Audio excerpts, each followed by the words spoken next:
Welcome, Professor.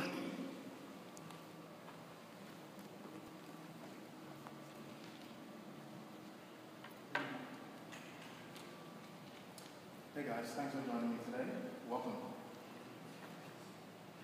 What would you do if a hurricane like Katrina hits Florida? Would you be prepared? Every year we prepare for a new semester.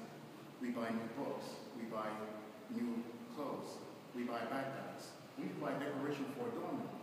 It's an exciting time, for we no longer live at home and we now make our own rules, right? In all this excitement and anticipation, we often forget something that is essential to survival during a natural disaster. Today, I would like to give you some information on how to prepare yourself, your home, and your car for a natural disaster.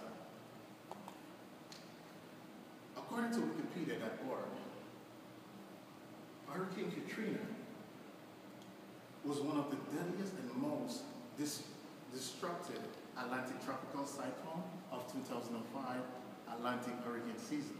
It was the most costliest natural disaster as well as the 5 deadliest hurricane in the history of the United States. Now I know that as college students we are on a limited budget, but we cannot let that stop us from not being prepared. We have to, if you're on a budget, it's best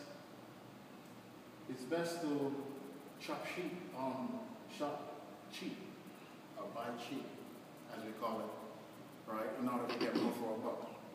You can buy a store like Aldi's, right, Walmart, or even Dollar Tree. I shop at Dollar Tree, right, where you can get non-perishable items, or canned items. You can stop buying canned items, right.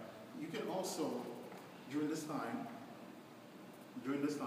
make sure you have cash readily accessible, as during this bad disastrous time, you probably won't have access to an ATM machine. The second thing I'd like to speak to you about is how to prepare your home for a natural disaster, right? And one of the first things that I would do when considering the option of a natural disaster is to know where to go for safety and to prepare my home. Every dorm room should have a survival kit where we have some flashlights, a radio with batteries, as well as, sorry guys, but I don't have a lantern here, but we should have a lantern, right? We should have water for drinking as well as water for hygiene use, right? And then, while we store our non-perishable items like canned or dry goods, we also, as I said, got to have a manual can opener in order to get these things, because I doubt that we'll have electricity during these times. I'd like to share another quote, not even a quote, I'd like to share, well, according to the protective website.net, natural disaster from 1980 to 2010 shows an average kill per year of 399 persons, right? Let us not add to this. Let us be prepared. The next thing I'd like to talk to you about is how to prepare your car for a natural disaster.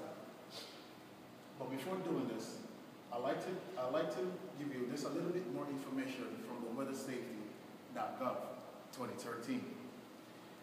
It is best to remain with the vehicle. If nothing else, you are guaranteed shelter. If you own a vehicle, it's always good to have enough gas so that it can take you as far away from the danger or give you enough time to refill your tank, right? It is also good to have a safety kit, a blanket, a flashlight, as well as a battery-operated radio, and it's also good to have some canned foods as well as drinking water. It's a good idea to at least, a knife would also come in handy, and it can be quite useful. In conclusion, and now that I've given you some basic information on how to prepare yourself, your home, and your car during a natural disaster, do not delay in making preparation.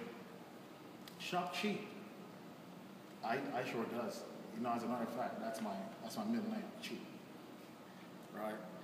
Also, ensure that you have the proper supply, food, as well as water for your home. Also, get some stuff for your car to prepare your car, right? Be prepared, save lives. I want to thank you guys for coming today. My name is Warren Spencer. Thank you.